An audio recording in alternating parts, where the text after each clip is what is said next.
ಇನ್ನು ಕನ್ನಡ ಚಲನಚಿತ್ರ ವಾಣಿಜ್ಯ ಮಂಡಳಿ ವರ್ಸಸ್ ಫೈರ್ ಸಂಸ್ಥೆ ವಿರುದ್ಧ ಈಗ ಮತ್ತೆ ಸಮರ ಏರ್ಪಟ್ಟಿದೆ.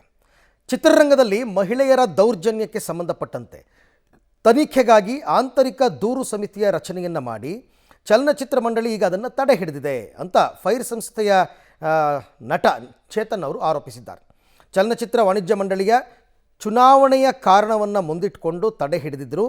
ಡಿಸೆಂಬರ್ 15ರ ಒಳಗೆ ರಚನೆಯಾಗಿ ಸದಸ್ಯರ ನೇಮಕವಾಗದೇ ಇದ್ದರೆ ಕಾನೂನು ಹೋರಾಟವನ್ನು ನಡೆಸ್ತೀನಿ ಅಂತ ಈಗ ಅವರು ಎಚ್ಚರಿಕೆಯನ್ನು ಕೊಟ್ಟಿದ್ದಾರೆ. ಫಿಲ್ಮ್ ಚೇಂಬರ್ ಅವರು ಆಗಸ್ಟಿಂದ ಇವಾಗ ಸೆಪ್ಟೆಂಬರ್, ಅಕ್ಟೋಬರ್, ನವೆಂಬರ್, ಡಿಸೆಂಬರ್ ಆಗ್ತಾ ಬಂತು. ಫಿಲ್ಮ್ ಚೇಂಬರು ಅದನ್ನು ಮೀಟಿಂಗ್ ಮೇಲೆ ಮೀಟಿಂಗ್ ಮಾಡಿದ್ದಾರೆ. ಇವಾಗ ನನಗೇನು ಪ್ರಶ್ನೆ ಅಂದರೆ, ಕಾನೂನಾತ್ಮಕವಾಗಿ ಕೆಲಸ ಮಾಡೋದು, ನೈತಿಕತೆ ಅಡಿಯಲ್ಲಿ ಕೆಲಸ ಮಾಡೋದಕ್ಕೆ ಯಾಕೆ ಅಷ್ಟೊಂದು ಮೀಟಿಂಗ್ ಬೇಕೋ ನನಗದು ಗೊತ್ತಿಲ್ಲ, ನೀವು ಅವ್ರನ್ನೇ ಕೇಳಬೇಕು.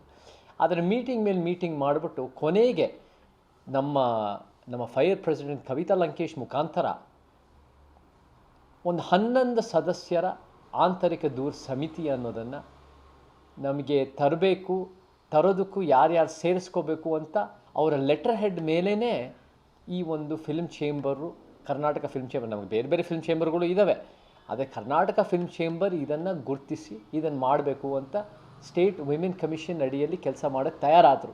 ನಿನ್ನೆ ಡಿಸೆಂಬರ್ 2ನೇ ತಾರೀಕು ಅದನ್ನು ಲೆಟರ್ ಹೆಡ್ ಮೇಲೂ ಕೂಡ ಅದನ್ನು ಕಳಿಸಿದ್ದಾರೆ ಅಂತ ನನಗೂ ಮಾಹಿತಿ ಬಂದಿದೆ. ಬಟ್ ಲೆಟರ್ ಹೆಡ್ ಮೇಲೆ ಹಾಕಿ ಅದು ಸ್ಪ್ರೆಡ್ ಮಾಡಿದ್ದಾರೆ ಅಂತ ಗೊತ್ತಾಯಿತು.